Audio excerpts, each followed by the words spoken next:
Hello everybody, Chief Meteorologist Tim Buckley with you. It's 10 o'clock here on our Thursday, getting ready to forecast more about this storm. And we really have to talk about it in a serious way because it is a serious situation. We're not looking at a fun winter storm. It's not going to be one of those where we're building snowmen and going sledding and all of these fun things that can happen. Instead, we've kind of got to prepare for the worst and hope for the best. That's the way that ice plays in North Carolina, and we've seen it through the years.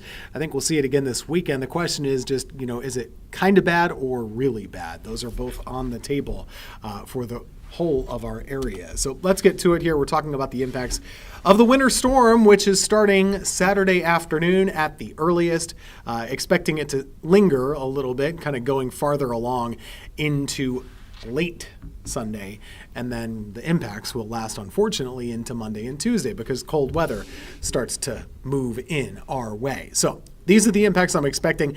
High levels of ice, potentially. High levels of travel problems, power problems, you name it, we've got it. The thing that's not a huge impact for us is actually the snowfall, because that'll be such a brief period of time on Saturday, and then that transitions into sleet. So we do have a weather impact alert. We've had it all week. Saturday afternoon is when it starts. Tuesday morning is when it wraps up, or at least we think so right now. Icy travel is going to be a problem. That icy travel will really start to go downhill Saturday night. So you can move about the area. You can do what you like to do going into Saturday afternoon.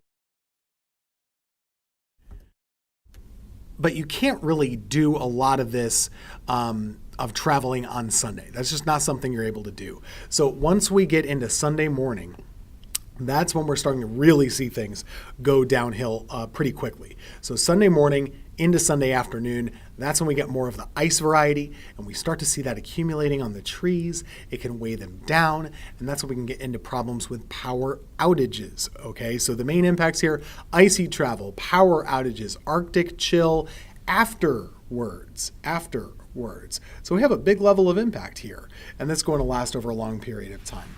We're a little close enough now that we can start to give you forecast models that go throughout the whole storm. So let's take a look. This is our Futurecast product. It only goes out about 3 days, but we're within 3 days now, finally.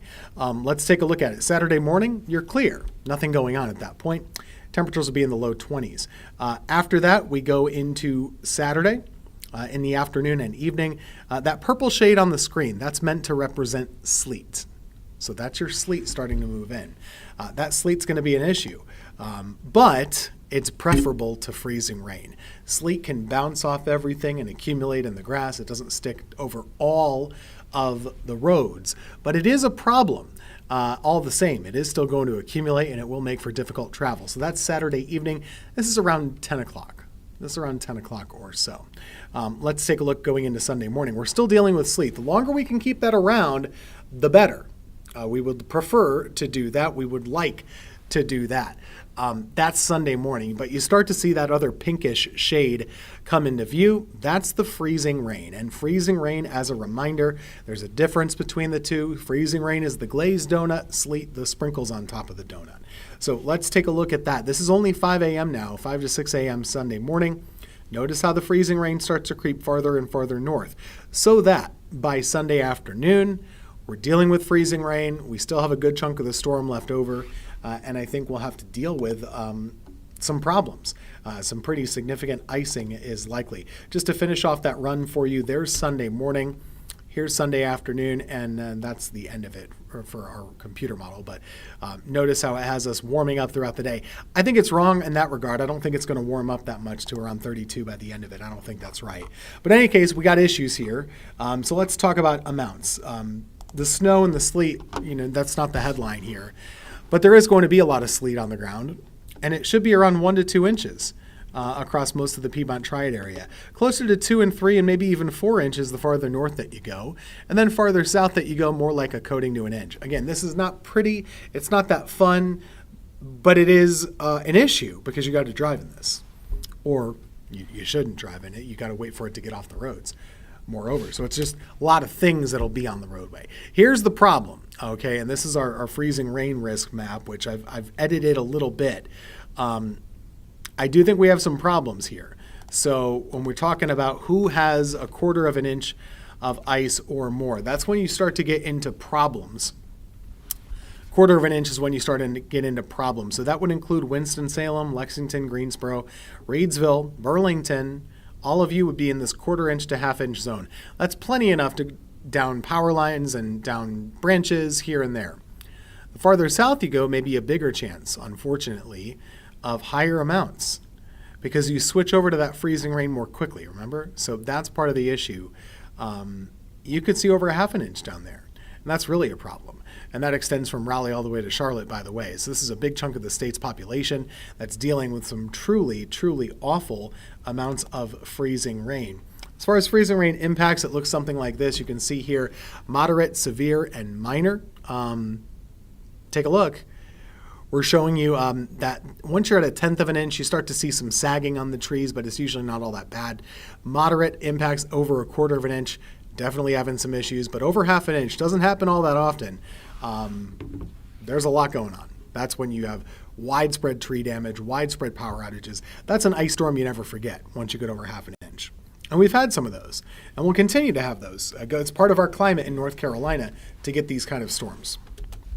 But it doesn't make them easy to live through, and it doesn't make them fun in any way. So here's your timeline on the storm. We do think dangerous travel starts to set in Sunday morning, lasting through Sunday afternoon and evening, and all the way into early Monday morning. Sleet is primarily a factor overnight Saturday and into Sunday morning. Then it takes over being freezing rain with a big issue Sunday afternoon. Power outages, probably going to be a problem, not until Sunday afternoon and evening. And then into the day on Monday, something we really haven't talked about very much is that the wind will start to pick up.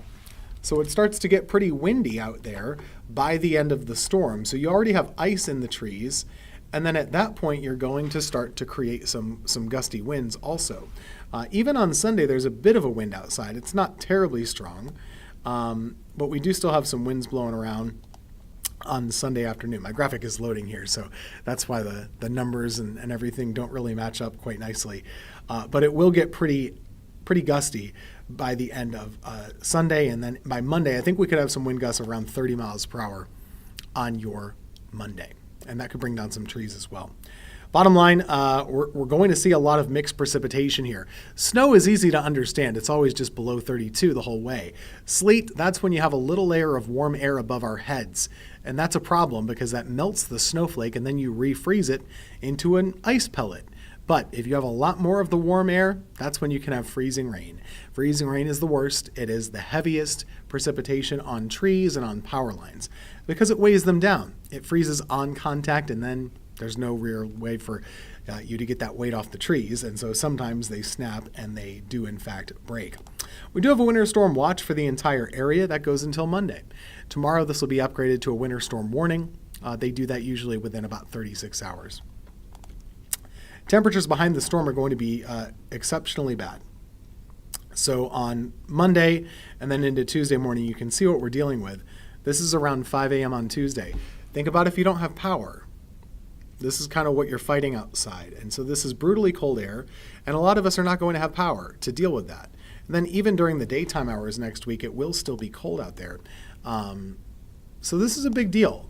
And those roads are going to stay bad for quite a while, and the power outage will probably last quite a while as well. So we do have a lot going on with our forecast. So just to recap for you, winter storm is likely. It starts Saturday afternoon. It lingers into Sunday. Once it shuts off, our impacts don't stop. We're still going to have bad roads most of next week. We can have power outages that last a really long time as well. So all of these are things you got to think about, things you got to prepare for. If you're trying to make last-minute preparations for the storm, you still have all day to do it tomorrow. All day, well, not all day Saturday, but Saturday morning into Saturday afternoon, you still have time there also. And then the snow would start, and mixing with some sleet as well. So that's your 7-day forecast. We are going to have some tough days ahead. Make sure to look out for one another and make sure you have a plan. Plan to be stuck where you are for a couple of days, probably from Saturday afternoon through early next week.